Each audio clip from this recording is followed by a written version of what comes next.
Hello little family! Welcome to our vlog! Ano nga ba ang nangyayari sa mga face-to-face auditions? So, dalawa nga ang agenda natin for today. And first nga doon is yung audition ni Lia. May mga auditions kasi siya na kailangan ng face-to-face VTR and yung iba naman sa bahay lang namin ginagawa. Buti na nga lang may schedule din ngayong morning yung agency kasi usually afternoon pa ang mga auditions nila. Ang plan kasi namin is after lunch yung isang agenda pero medyo tinanghali kami ngayon, maulan kasi yung panahon. Grabe nga yung panahon, kanina lang medyo mainit pa pero ngayong nasa Skyway kami sobrang dilim. Tapos dito sa Makati parang ibang dimension na, grabe, naka long dress pa naman ako.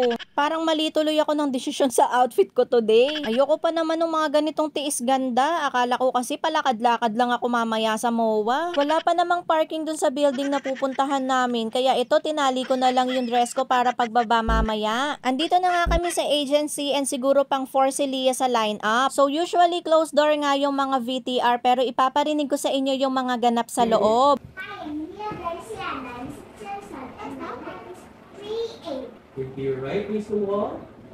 Look here. Other side. Look here. And face front. Keep your smile, Leah. After VTR ni Lia, mga 2 to 3 pa yung mga sumunod na nag-VTR sa kanya tapos pinahintay kami. So first elimination yon and thank God kasi nakasama si Lia sa mga napaiwan. Dito naman yung acting na required ng client para sa product. Ito yung medyo mahirap na part for us kasi nagko-consume ng food. And then bite.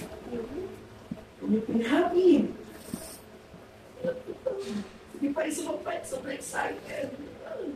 Yummy. Sa camera. Yeah. Okay, very good job. Pero this time, So okay siya kapag kinakain ni Lia pero there are times na talagang naduduwal siya sa mga consumption. Hindi ko na alam kung ano pang nangyayari sa loob, basta bahala na si Lia at si Lord.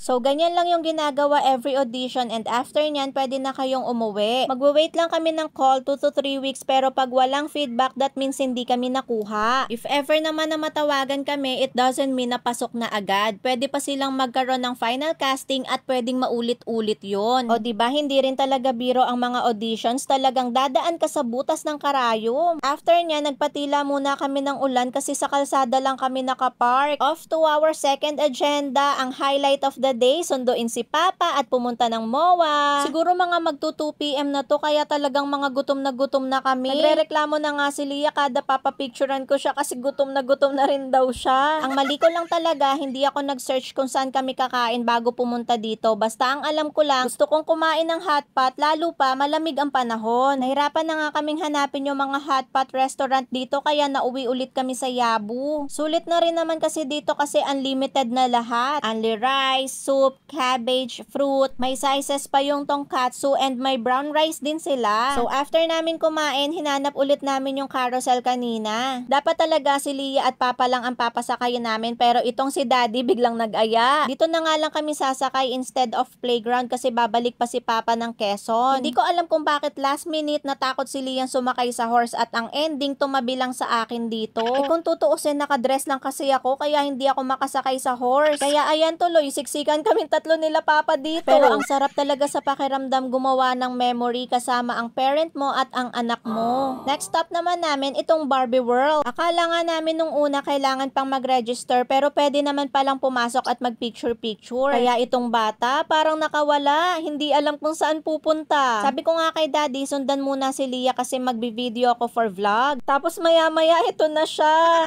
Buti na lang andito si Papa. One thing na sobrang sipag ni Papa yung ganyan, sumunod-sunod sa apo niya. Talaga namang worth it ang practice ni Papa maglakad-lakad tuwing umaga pag laging sumusunod kay Lia. Nakakatuwa talagang pagmasdan yung banding ng maglolo. Nagkakasundo talaga sa mga kalokohan at picture-picture. Isa pang nakakatuwa na na-witness namin dito is yung mga groovy grandmas. I can see my future in them talaga, charot. Pero kidding aside, iba talaga kapag may friends ka kasi kung titingnan mo sila, parang hindi nila yan gagawin kung sila lang mag-isa. Pero dahil sama-sama sila, tingnan nyo, mga todo bigay pa ang mga posing. So mga few minutes lang din kami nagtagal doon and ihahatid na namin si Papa sa bus terminal. Sobrang thankful ako sa mga ganitong pagkakataon na nakakasama ni Lia ang lolo o ang lola niya. Lalo na pag naiisip ko magiging core memory to sa kanya at maaalala niya hanggang pagtanda. Sana Lord, bigyan bigyan nyo pa po kami ng marami pang pagkakataon para madagdagan pa yung mga ganitong memories kasama sila mama at papa, pati mga pinsan ni Lia at tito at tita. Sana soon, buong family naman. O siya, uwi na po kami. Hanggang dito na lang po muna. Thanks for watching. Don't forget to share our video. Bye!